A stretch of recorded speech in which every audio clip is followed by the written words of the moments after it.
Okay, so this is about part three of this series. Welcome to ôKAMI.sigma.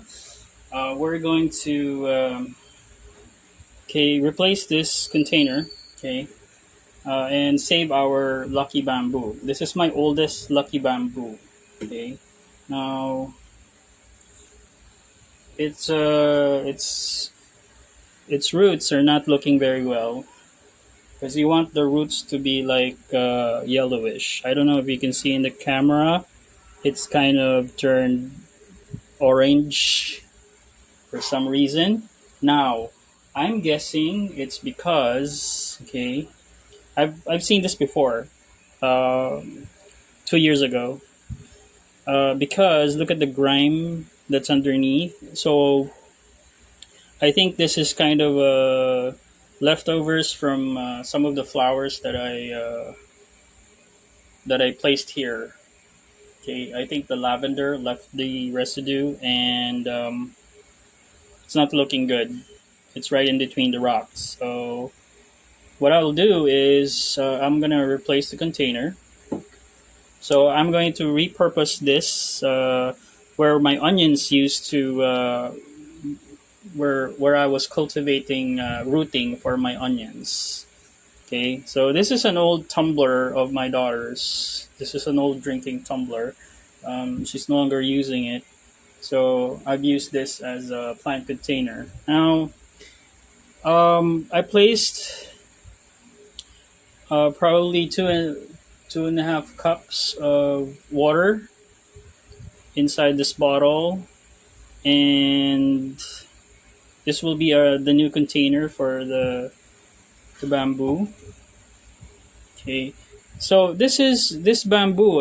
It's kind of a survivor because it's already survived. Uh, it's on its. This is a second root that it grew. Um, when my lucky bamboos 2 years ago were like attacked by some sort of fungus, these were the only ones that are left. So they're pretty tough cookies. Okay, yeah. So some of them got, as you can see, I had to like really trim them down because they really got beaten up. Um, all right. So now, what we're off to do is make sure they keep on growing. Now, um, most of most of us would just place tap water use tap water, but for lucky bamboo, I prefer using water like drinking water that came from like a spring water or a mineral water because there's less chlorine. Because chlorine can really hurt our Chinese bamboo here, our lucky bamboo. Okay, so now what we need is something to stabilize for the roots to grab onto. So we have decorative rocks over here.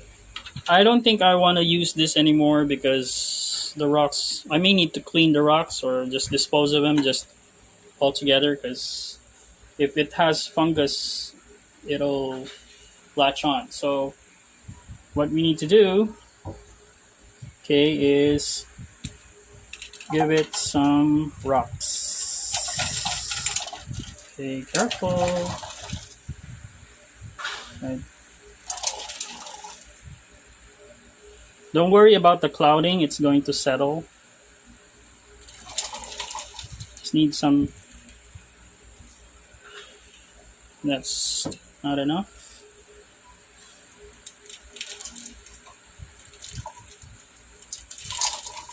Okay.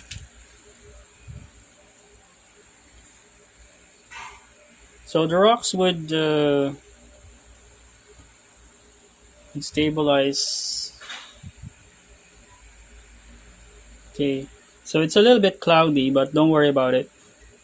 Okay. Yeah, you know what they say with muddy waters and it settles, it's gonna clear up on its own. Now, so we replace. Normally, I would.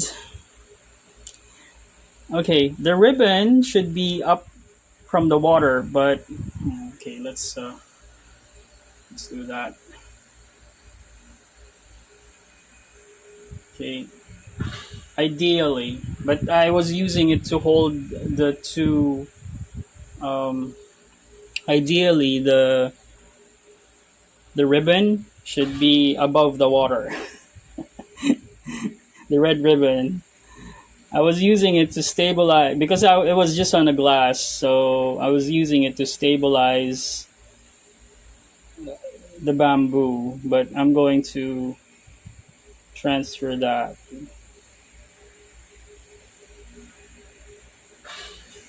I think I put. All right, so the water this the rocks displaced the water level, so it's quite higher than I expected. So I didn't intended to submerge the ribbon.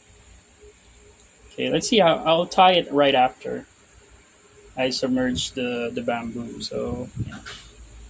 So this bottle has purple on it, so it's a good energy. It's a good color.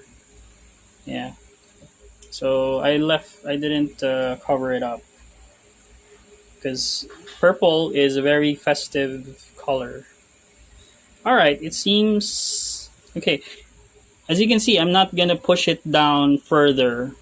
Why? Because I want the roots to take the space here in between the rocks.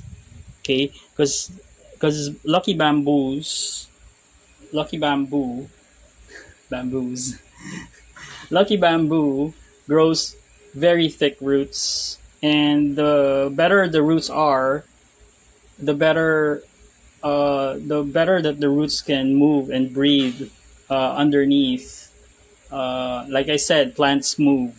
If you've seen the previous videos or the first video, plants move. So when the roots move, they will have ample space, and that would mean better growth for my lucky bamboo. And hopefully, it could grow some more. Okay. Wow. Okay, I'm better.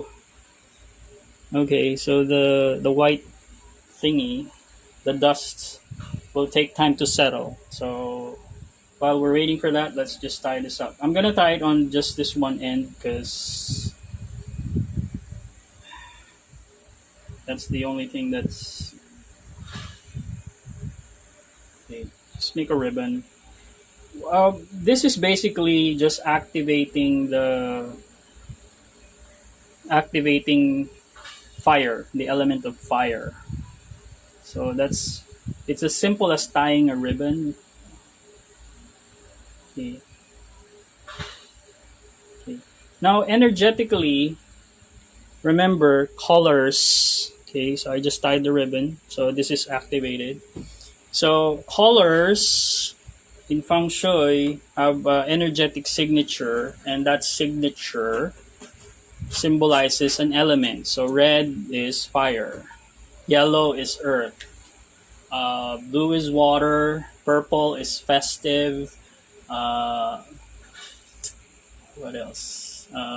Green is loving and nurturing.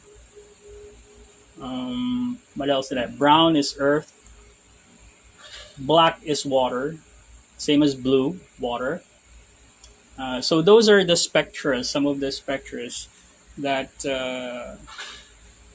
are used in feng shui, and some other those correlations are also used in Western magic and some other esoteric meanings. Okay, um, yeah. So we're done here. Okay, okay. We have our okay, new lucky bamboo on the container. I really should have placed the rocks first. So take note of that. Okay, don't Don't do what I did. I placed the water first, then the rocks. So if you place the rocks, you might not have this much clouding on the water. But this will settle. You just leave it alone. It'll settle. Okay.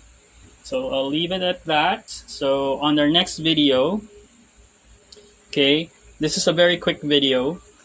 On our next video, we are going to tackle planting flowers. So starting to plant flowers.